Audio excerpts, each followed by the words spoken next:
In a bustling market town along the Nile River, there lived a merchant named Amun. He was not a wealthy man, but he worked hard to make a living and provide for his family. Amun was known throughout the town for his honesty and fair dealings, and he had earned the respect of his fellow merchants. One day, as he was preparing to set out on a trade mission upriver, Amun fell ill. His condition worsened rapidly, and soon it became clear that he would not recover.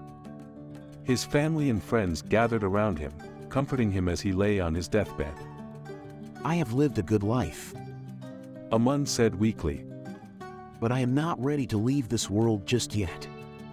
Your time has come, my friend, said his closest companion, a fellow merchant named Khonsu.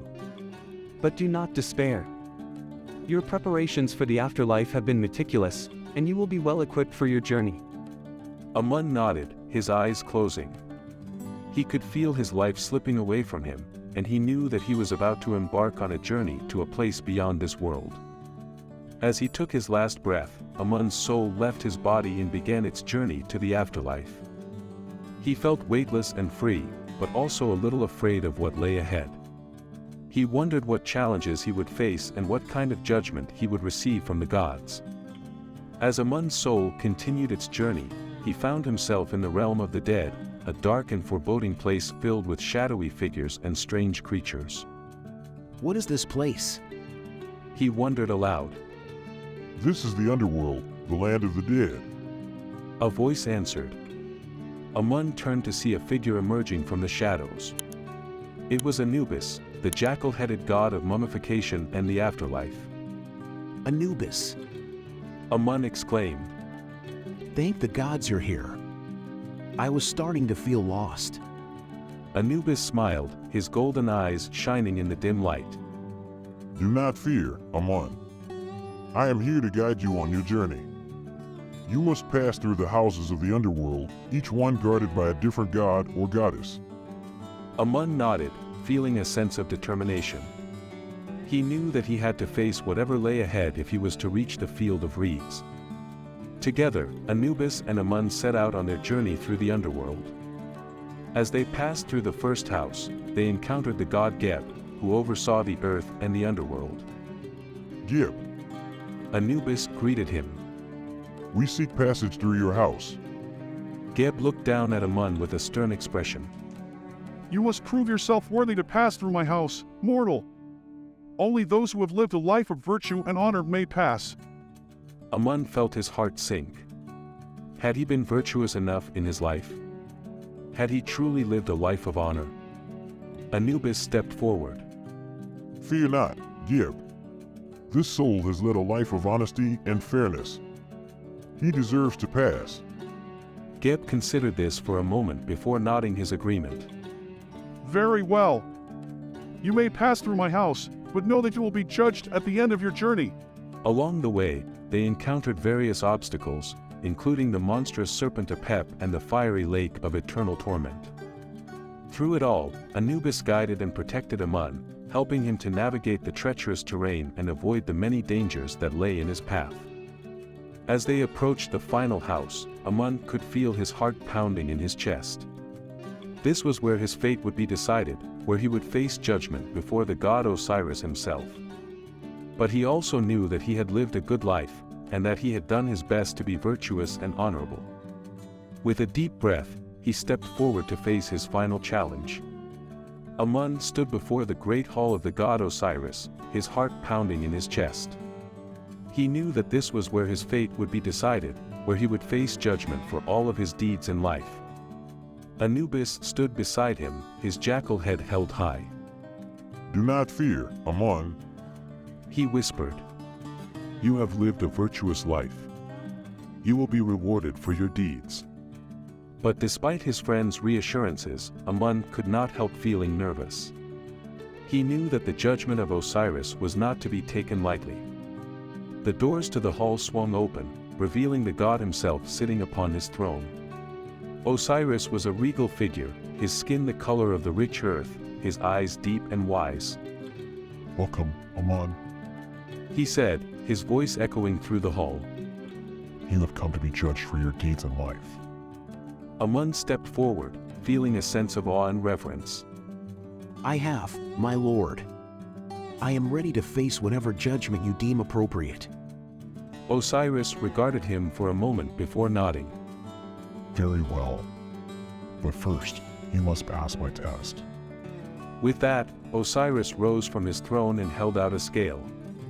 On one side of the scale, he placed a feather, light and delicate.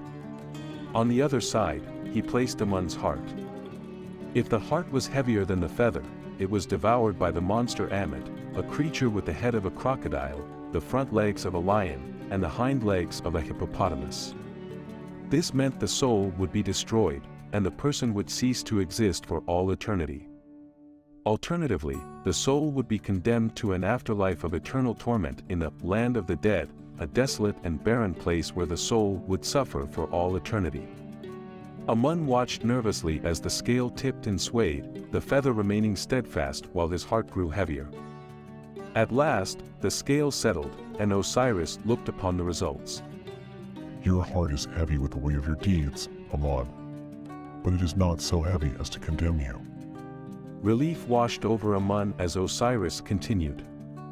You have led a virtuous life, showing kindness and compassion to those around you. You have lived with honor and integrity. And so, I deem you worthy to enter the field of reeds, where you will live out your days in eternal peace and happiness. Amun could not believe his ears. He had passed the judgment of Osiris, and he would be rewarded for his virtuous life. He turned to Anubis, a broad smile spreading across his face. Thank you, my friend. Without your guidance, I never would have made it this far. Anubis grinned back at him. It was my pleasure, Amun. I knew you had it in you. And with that, the two friends turned and walked out of the hall of Osiris, ready to begin their journey into the ancient Egyptian paradise known as the Field of Reeds. As Amun and Anubis made their way through the shimmering golden gates of the Field of Reeds, Amun was struck by the sheer beauty of his new home.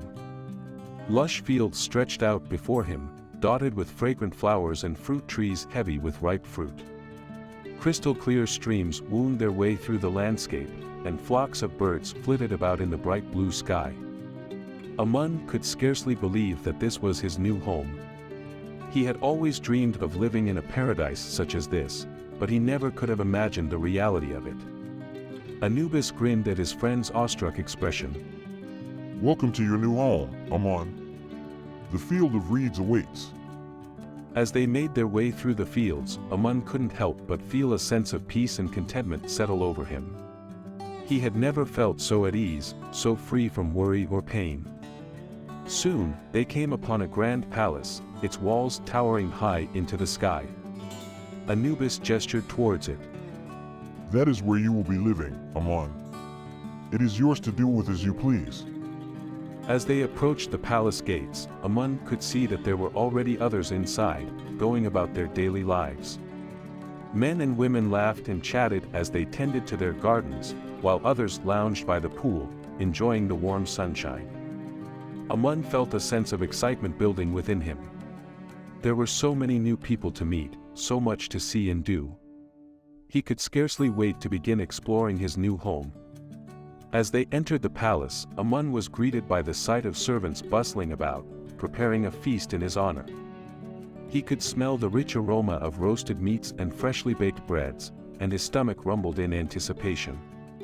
Anubis grinned at him. It seems you have quite the welcoming committee, Amun. Enjoy the feast and make yourself at home.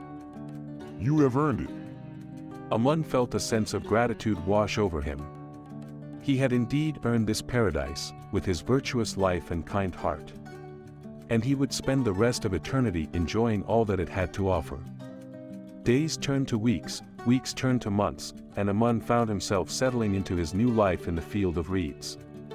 He spent his days exploring the lush fields, chatting with his new neighbors, and marveling at the sheer beauty of his new home.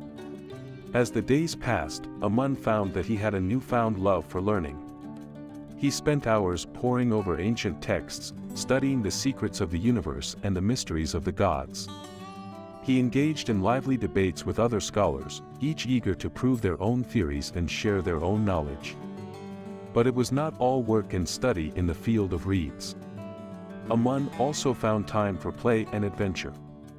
He joined hunting parties, racing through the fields on horseback in pursuit of wild game. He swam in the crystal-clear waters of the streams and lakes, feeling the warm sun on his skin and the cool water washing away his cares. And always, there was the food. The field of reeds was a land of plenty, and Amun feasted on the most delicious foods he had ever tasted. Juicy fruits, tender meats, and sweet pastries were always on hand, along with plenty of wine and ale to wash it all down. As he sat back, sated and content, Amun felt a sense of peace wash over him. He had lived a good life, and he had been rewarded with a paradise beyond his wildest dreams. But even in this perfect world, there were still challenges and obstacles to be faced. Amun knew that he must continue to grow and learn, to face new trials and overcome new obstacles. For in the field of reeds, as in life, there was always more to discover and explore. And he looked forward to every moment of it. For in the end, that was the true essence of the eternal journey. Not just the pursuit of individual happiness or enlightenment, but the quest for a greater purpose, a higher calling, a shared destiny that bound all souls together in a tapestry of wonder and grace.